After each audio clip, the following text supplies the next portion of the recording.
For more than a century, films have brought our most vivid nightmares to life.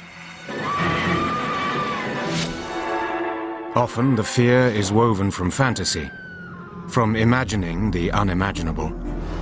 But it's even more frightening when the demons are real. Based on a true story.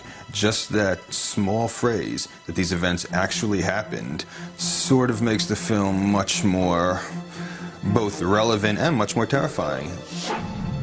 Norman Bates in Psycho. Leatherface in the Texas Chainsaw Massacre. Buffalo Bill in The Silence of the Lambs. Each of these characters had its origins in the same true story, the horrific crimes of a single man. His name was Ed Gein. The writers of fiction, who are really good at it, could take Ed Gein and you could make him almost anything you wanted to make him in the world of horror, because he had so much to work with. Gein's crimes were committed against the living and the dead. The depraved acts of a damaged mind, they slashed through the surface of a complacent age, revealing the darkness that lurked just below. His twisted world became America's obsession. And what was the story of a boy and his mother became the foundations for half a century of horror. There's something about Gein that appeals to the morbid curiosity within all of us.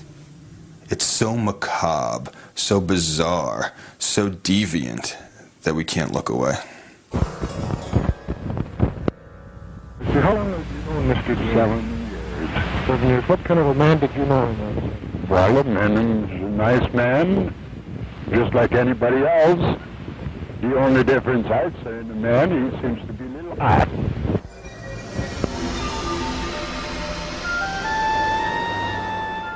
In the autumn of 1957, the small town of Plainfield was home to about 700 people. It was a quiet, uneventful, but hard-working place on the windswept flatlands of central Wisconsin. They had the main hardware store for that area, a food market. They had a restaurant or two, a saloon. There was nothing that would distinguish it from, probably 100 other communities in Wisconsin. That all changed over the course of one cold weekend with a mysterious disappearance and a shocking discovery.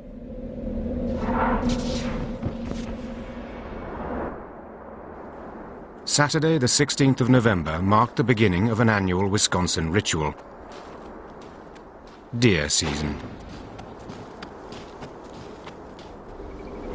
In Plainfield, the men hunted not for sport, but for food. Trophies were killed, hung in barns, and dressed out, gutted and butchered. All the males would be out in the woods.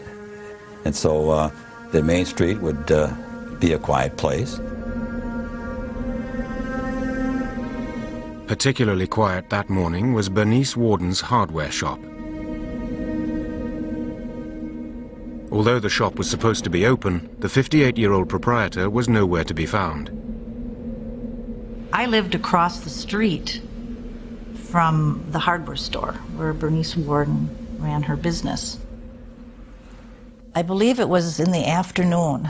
People were starting to wonder why the store was locked and where was Bernice Worden. So her son came back from deer hunting himself and found that the place was a mess, that there was blood all over the floor, and they started to investigate what might have possibly happened to her. Interviewed by police, Bernice Worden's son mentioned a frequent customer who'd been in just the day before to check on the price of antifreeze. Ed Gein, a 51-year-old bachelor who lived in an isolated farmhouse on the outskirts of the town. Everybody had a role to play in this town, and I think that Ed Gein was recognized probably not as the village idiot, but as a village oddball, I would say. That evening, about 2 hours after Bernice Worden was reported missing, Sheriff Art Schley headed out to Ed Gein's farm with another officer. If you ever wanted to have a Halloween party, that would be a great place for it. It was a spooky house out in the edge of town, and it was dark, and there wasn't a sign of life there. The doors of the house were locked, so the officers decided to take a look inside the woodshed. They went in investigating with flashlights. It was pitch black because there was no electricity and no lights. And one of the lawmen felt something bump against his shoulder. He turned, shined his flashlight on it, and indeed, there was Bernice Worden, hanging from the rafters, upside down with her head off and gutted like a deer. Ed Gein was taken into custody that night. As he sat quietly in his cell, police continued to search his woodshed before cautiously venturing into his home. Inside, they discovered a horrific scene. Bernice Worden's gutted carcass was only Ed Gein's latest grim creation. On the 16th of November 1957, the quiet farming town of Plainfield, Wisconsin, was rife with rumors about the murder of one of its residents.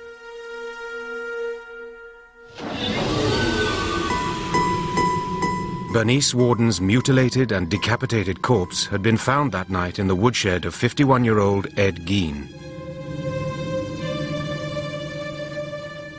With Gein now in custody, police prepared to enter his house for the first time. It was a cold, dark night, and the place had no electricity. The officers only had lanterns and torches for light. Well, Gein's entire house was in a state of really unimaginable squalor. It was so completely overwhelmed with the trash of a decade. It was chaos in terms of housekeeping. Well, you don't keep house. The kitchen was a jumble. Everything, there was dirty things here and newspapers laid up here and junk all over the place. But the officers discovered much more than mere filth. Scattered throughout the house was a ghastly array of human remains. Investigators were completely stunned and appalled to discover this incredible collection of human body objects. And among the things they found were bowls that had been made from the tops of human skulls. And then they found what looked like trinkets, but it was like a string of nipples from breasts, all on a string. They found a shade pole that was made from a set of women's lips. And they had found other body parts there. Then you'd go out into what would be like a living room, and they found furniture, a lampshade that was made out of human skin, chairs that were upholstered in human skin. They found face masks. Gein had apparently flayed the skin from the heads of the victims and preserved them and stuffed them with paper and hung them on the wall as decorations. Each disturbing discovery seemed worse than the previous one, until finally one officer came across a brown paper bag. He opened the paper bag and saw a hank of human hair, and as he himself later described it, he said he had no idea what possessed him to do it, but just sort of reflexively, he reached in and pulled this thing out.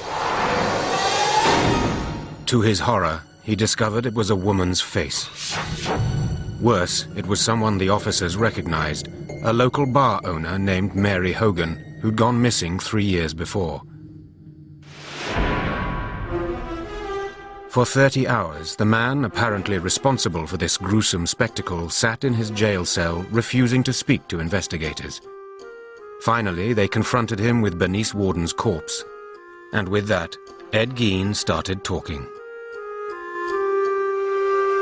He was perfectly happy to cooperate with the police. You know, all he asked for was a slice of apple pie with some cheddar cheese on top of it. And according to the investigator, Ed ate the thing, and after that he told them anything they wanted to know. They said, well, what's all these body parts in here, Ed? You know, how many people did you kill? All the dead stuff in his house. They just assumed that it was like murder victims. But Gein would confess to only 2 killings: Bernice Worden and Mary Hogan. The rest of his grisly artifacts, he said, were crafted from corpses he'd stolen from local cemeteries.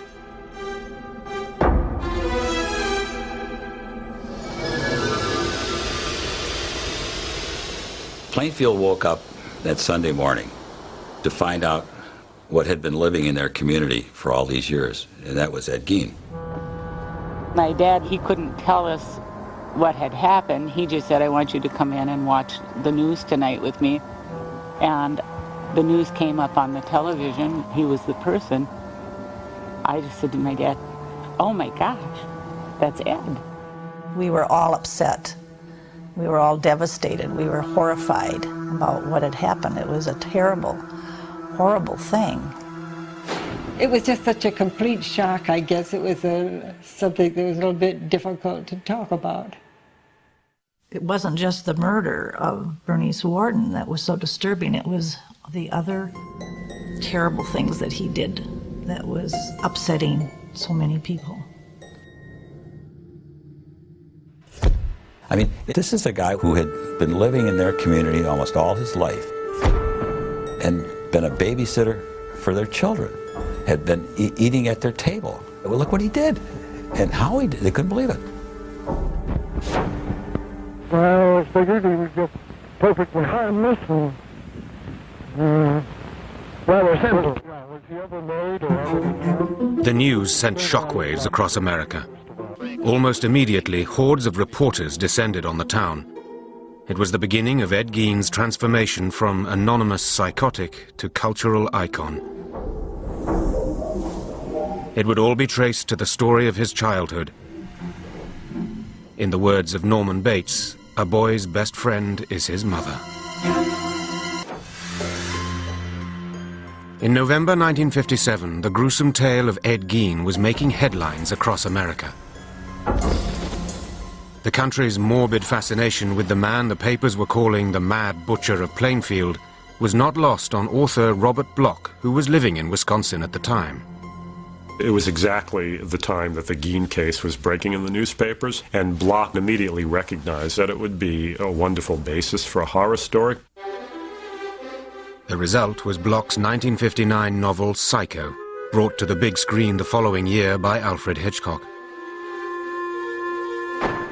The story of Psycho is the story of Norman Bates, a single, deeply disturbed mama's boy, for lack of a better word, who runs a hotel and murders unsuspecting young women who cause him to have any sexual urges or impulses.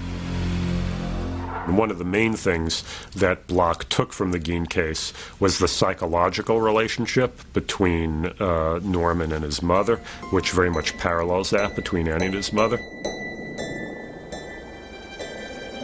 Augusta Gein had been dead for 12 years when police entered the house she had once shared with her son. As they worked their way from room to room, searching for clues that might explain what would drive someone to commit such crimes, they came across a doorway that had been boarded up. And by that time, of course, they had seen so many horrific things, they had no idea what they were going to discover behind the doors of this room. And when they broke it down, what they discovered was that it was a room that was kept in a state of perfect, pristine preservation. And that turned out to be the room of Ed's mother. The bed was made. There was a table, night table. Had a Bible on it. The room was very dusty, musty. The wallpaper was sort of a rose-tinted thing, but it was all kind of discolored. And that was his shrine to his mother. After his arrest, Ed Gein underwent a month-long psychological evaluation. a picture began to emerge of life behind closed doors on the Plainfield farm, and Ed Gein's descent into madness.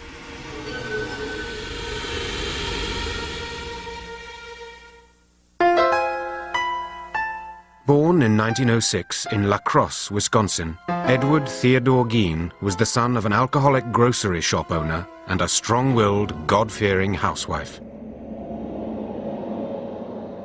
When he was 8, his mother, Augusta, insisted the family leave their La Crosse home. One reason, apparently, she insisted that the family move from La Crosse was because, in her mind, it was like Sodom and Gomorrah. With the proceeds from the sale of the grocery shop, the Gein family settled onto a 200-acre farm in Plainfield. Isolated, the family dynamic grew stranger and stranger. Mr. Gein had a very strange relationship with his mother. It was a love-hate relationship. He listened to her and worshipped her and followed her very closely. She was religiously devout, if not fanatical woman.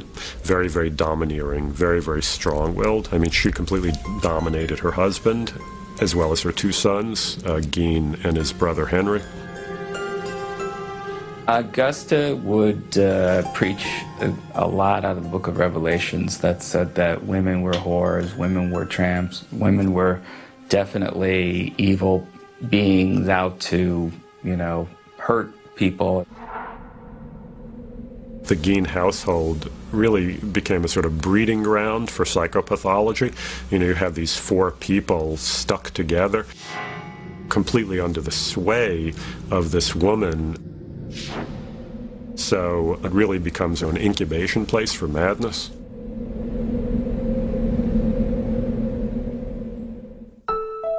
Gein attended school until the age of 14. An unremarkable pupil, his IQ would later be tested as average. And when he finished school at approximately 7th grade, he just went home then and worked on the farm there. So he did not have contact with the outside world, shall we say, to any extent. In 1940, when Ed was 34, his father died of a heart attack. Now it was just Ed, his mother, and older brother Henry.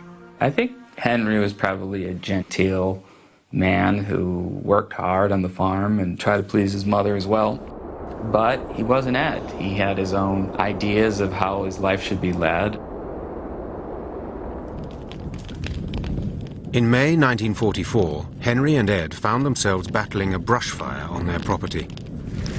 According to Ed, the fire got out of control, and he lost sight of his brother.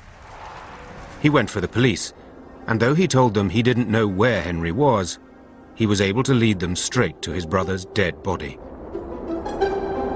I've heard rumors that there were bruises on Henry's head that weren't ever explained away. But at the time, it was such a big tragedy for the family, it just became, well, they've already been through enough.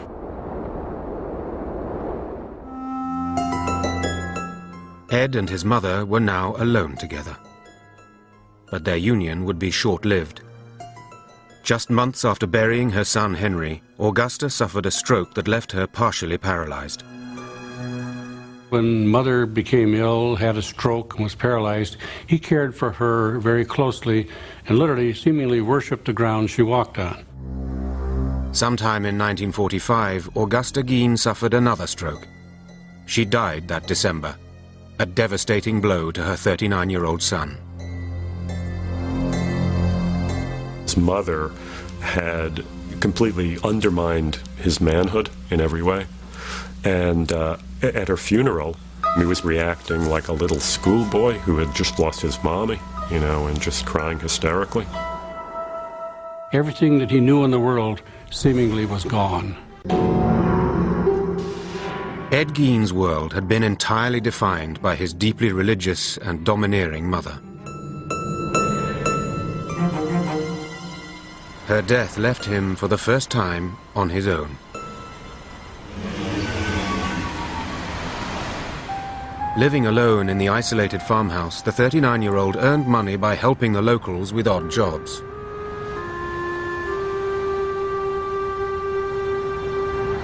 From the time I was pretty small, Eddie Gein was always just, you know, part of the crew. From where our farm was, he was about 2.5 miles away is all. And we'd get in the car and go over and see Eddie. We'd pull into his yard, and I can still remember doing that. And Eddie would always come out and talk to us in the yard. So we never was in his house or anything like that. He was not the, you know, the village idiot. That's for sure. The housewives in town, they would trust him. You know, can you fix this? I got a door that squeaks at, or, you know, can you fix the hinge on my door? Sure, I come over. He was a hard worker. When you paid him $1, you had $1.50 worth of work out of him. I mean, he didn't slack off. He wouldn't screw anything up. I think that everybody treated him, even though he was maybe a little, what you'd think, a little different, but Eddie was Eddie. And when the threshing crew stopped for lunch, the women in town provided them with food. When you listen now, the women that would talk about it, they felt kind of funny when Ed would look at them. He would give off kind of a funny, it made him uncomfortable the way he would stare at them. Something about his eyes that bothered me. I didn't feel like he was a person I would trust. Strange. Gein had a reputation around town as odd, yet harmless. Behind closed doors, however, he struggled to cope with life without his mother. Psychiatrists who interviewed Gein concluded that during the years after his mother's death, his psychological problems bordered on the psychotic. Mr. Gein's mother's death affected him tremendously. He had no other person to communicate with or talk with. And consequently, he just turned to his inner fantasies, his other interests, and found that without Mother, he didn't know what he was going to be doing. He would come home to this empty, decaying farmhouse. Again, that was without electricity, that was without indoor plumbing. He was completely isolated. Gein's mother had left him terrified of human contact, women in particular. His loneliness, however, drove him to seek his own perverse sort of companionship. At some point, Gein said, he began to make nocturnal raids on local cemeteries. Ed was a reader of the obituaries. He was fascinated by who had just passed away. Ed would find out when the service was going to be, where the burial was going to be, and as quickly as he could get there in the dark of night, he would go and open that grave and get that body. Mr. Gein substituted seemingly dead bodies for the activities that he had with his live mother before. If Mother was gone, he needed someone who literally could take her place. Gein took these desires to ghoulish extremes. It remains unknown if he ever engaged in either sex with the corpses or cannibalism, but some of the discoveries police later made defied comprehension. There was what the police called a mammary vest, the upper torso of a woman that Gein had taken from the body and preserved and attached straps to. And then there were leggings that had been made from the skin of a woman's legs. And at times, it was reported that he would sometimes walk around with this mammary vest that he had managed to make from female anatomy, and he would attach it to his body. And apparently also sometimes take one of the female genitals that he had removed from a corpse and stick those on himself as well, and pretend to be a woman. Eventually, it seemed, violating the dead was not enough to satisfy Gein's morbid urges. It was around this time that he began patronizing Hogan's Tavern, a local watering hole owned by the bawdy, tough-talking Mary Hogan. That was one bar that hunters would, after you hunt long all day, you generally stop and have a soda pop. And I recall she was very huge and very jovial and joked a lot. Her nickname was Bloody Mary. Mary Hogan was indeed a dirty talker. She spoke in profanity like a truck driver or a sailor or whatnot. I think when Ed Gein saw Mary Hogan, he saw some kind of grotesque, dark mirror image of his mother. On the afternoon of the 8th of December 1954, a local farmer called into Hogan's tavern to pick up some ice cream for his daughter. He goes into the bar, and he knew immediately that something was wrong. There was blood all over the floor, and there was money on the floor, and he just turned around and beat it out of there. Mary Hogan was nowhere to be found. When Mary Hogan turned up missing, there was talk about, they said they felt she'd been murdered, and she just was missing, and they just could not find her to go to heck for it. Police explored what few leads they had. Ed Gein was never questioned. No one considered him a suspect. It was too far-fetched to imagine that the quiet, hard-working bachelor could possibly be a killer. I can still remember, somebody said, well, I wonder where Mary Hogan is. Well, he said, she's over by my place. He said, I got her over there. And everybody said, oh, yeah, Eddie, you got her. Yeah, we know Eddie, yeah. As the leads petered out, it started to look like Mary Hogan's disappearance would remain unsolved. Until the night of the 16th of November 1957, when police found her face in a paper bag in Ed Gein's living room. Maybe he felt he wanted to incorporate her into his home, and this was his way of bringing home a bride. But he brought her home as a corpse. As 1957 drew to a close, the people of Plainfield, Wisconsin were still reeling from the nightmare visited on their town. Ed Gein had been charged with the murder of hardware shop owner Bernice Worden. But the discovery of his many other hideous offenses had brought instant infamy to Plainfield, along with a horde of reporters from around the world. This was the crime of the country at this particular November in 1957. And it just brought in basically the Western world's press. Had you ever been in the man's house? No, sir. Never been in there. I'd like to talk now. As the incident wore on and it became so much a front page issue that lots and lots of people were saying, when can it just die down? When can it go away? It was disturbing to the population. We didn't really appreciate all of the media attention. I was stopped on the street once by a reporter from England, but I just said that I had nothing to say and no comments to make, and walked on. Outside Plainfield, a different kind of response was taking hold. The spread of what came to be known as Gein humor. Well, I believe that the jokes sort of was an outlet for how everyone felt and the fear that they felt. One of them was, what was Ed's favorite dessert? And he says, lady fingers. Ed Gein gave his girlfriend a present on Valentine's Day. It was a box of farmers' fannies, you know. There were actually people thrown out of the restaurant in Plainfield for going and ordering Gein burgers and things. Just a whole spectrum of those kinds of sick humor jokes that you couldn't think about fast enough to respond to the one that would be given to you. On the 6th of January 1958, hearings began to determine if Ed Gein was competent to stand trial for Bernice Worden's murder. Doctors who'd evaluated Gein testified he was suffering from schizophrenia, that he was prone to hallucinations and delusional thinking, and believed he was an instrument of God with the power to raise the dead.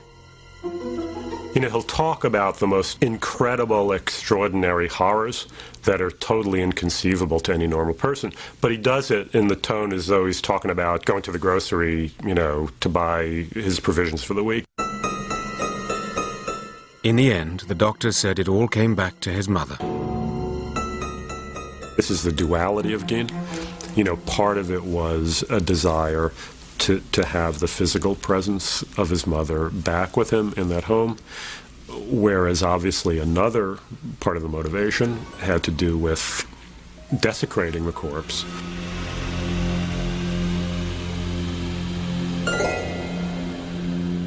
Reporter Dick Leonard remembers sitting next to Gein as the sanity hearing drew to a close. At that moment, he says, he caught a glimpse of the scared, sick man behind the monster. I looked at Ed, and he looked at me, and I could see he was nervous. He was fearful. And he says to me, "What are they going to do to me? What are they going to do to me?" So the judge raps everybody to be quiet. And I had my hand down on the bench here, and he's next to me, and he reaches over and grabs my hand like I was his mother or something. That afternoon, the judge ruled that Ed Gein was legally insane and therefore not competent to stand trial. He was sent to the Central State Institution for the Criminally Insane, a psychiatric hospital in central Wisconsin.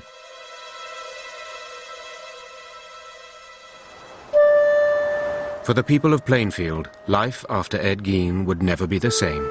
We never locked our doors before this happened. But we began to lock our doors.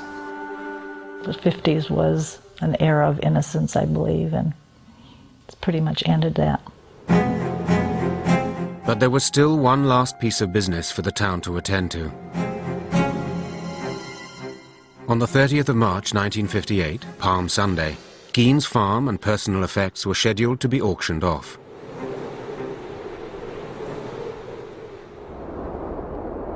But in the early morning hours of the 20th, residents awoke to a strange orange haze glowing a few miles out of town.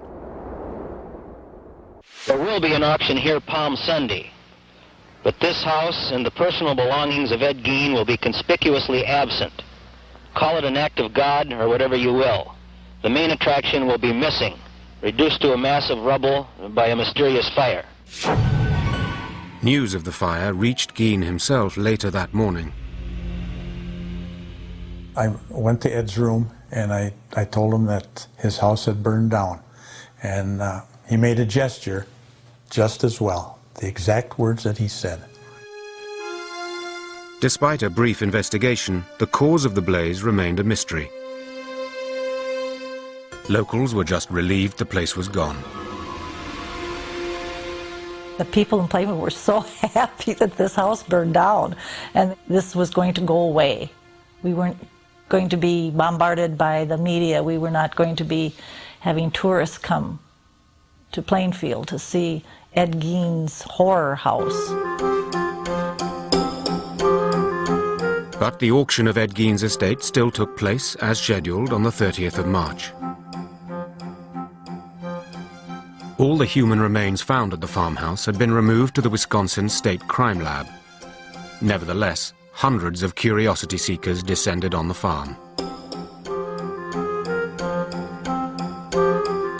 One of the things sold at the auction was Ed Gein's car, which a very enterprising carny type immediately purchased and started to take on tour. Ed Gein's car used to show up at county fairs, like an exhibit, you know, like the two-headed cow, or, you know, the bearded person, so that that would be an exhibit that you could put a tent around it and charge admission.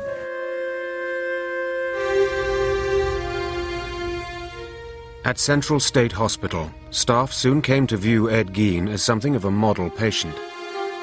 Ed was a quiet individual.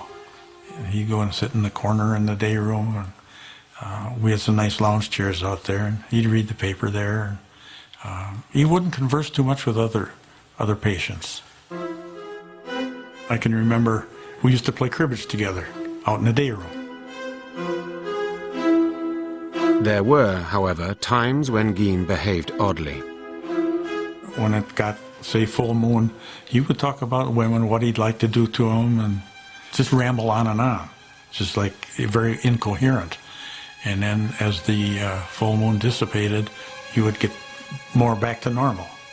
But he always had that glint in his eye that you kind of figured there was something there that was wrong. In 1968, Gein's doctors announced that he was now competent to stand trial for the murder of Bernice Worden. When he walked into the courtroom, there was dead silence. It was just, I mean, you could hear a pin drop. And then he walked in and he stopped a little bit and he bowed his head to the audience.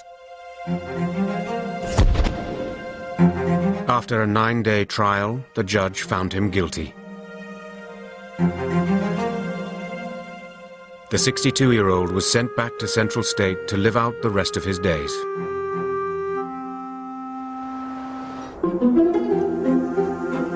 The story of the so-called Mad Butcher of Plainfield had firmly taken root in the darkest reaches of the American psyche. It was a time where he became almost unlifelike, almost like he was a creature of fiction, I think. Some type of a demigod, almost. My name is Gunnar Hansen. In 1973, I killed 4 people. I was Leatherface in the Texas Chainsaw Massacre. When Texas Chainsaw Massacre was released, it played predominantly in drive-ins. And to say there was an uproar over it would be an understatement. You know, teenagers went in their cars looking for a good time. And what they were exposed to was literally 90 minutes of pure hell. Directed by Tobe Hooper, the film featured a character named Leatherface, who wore a mask made of human skin. During the filming, late one night, Tobe told me that this was based on Ed Gein, very loosely. I mean, what he said was that Ed Gein was the inspiration for the family, that if you take essentially the fact that they made furniture out of bones, that they had skin lamps, that they might be cannibals, and that Leatherface wore a mask, those characteristics were lifted from Ed Gein. What Leatherface really is Ed Gein as a little child would imagine him to be. Because these crimes were real, we had to make Leatherface into this hulking monster who wears a mask of human flesh and wields a chainsaw, instead of being the boy next door who does these horrible things. 17 years later, a different take on the legend of Ed Gein would help make the film The Silence of the Lambs a critical and commercial hit. If you look at The Silence of the Lambs, where the Buffalo Bill character is trying to make a skin suit out of women's body parts, which is something that's based directly on Gein. The killer, the grave robber, all of the things that, you know, you want to get into a good horror story, he was there. He was their source. Because the imagination could take Ed Gein anywhere, and it has. The irony is that as twisted as Norman Bates was, as terrifying as Leatherface wielding his chainsaw is, and as pathologically insane as Buffalo Bill is, Gein was worse. Gein had everything these characters had in spades. 2001 saw the release of a low-budget independent film about the life of Ed Gein. I thought Ed Gein would be a good topic for a movie just because of the mindset of this person. This person who lives by himself with his fantasies and with just his loneliness and his mental illness, eventually steps over the line and becomes a killer. Ed Gein died of respiratory failure on the 26th of July, 1984. He was 77 years old. There wasn't too much emotion at that time. There wasn't much talk going on in town other than he's gone. He's dead. Ed Gein ended up being buried in the most appropriate place for him, right next to his mother in the Plainfield cemetery. You know, ever since her own death in 1945, it had been his great dream to get back to her, and finally in death he had achieved that. Sometime after his death, Ed Gein's headstone was stolen. It was eventually recovered and is currently kept in storage.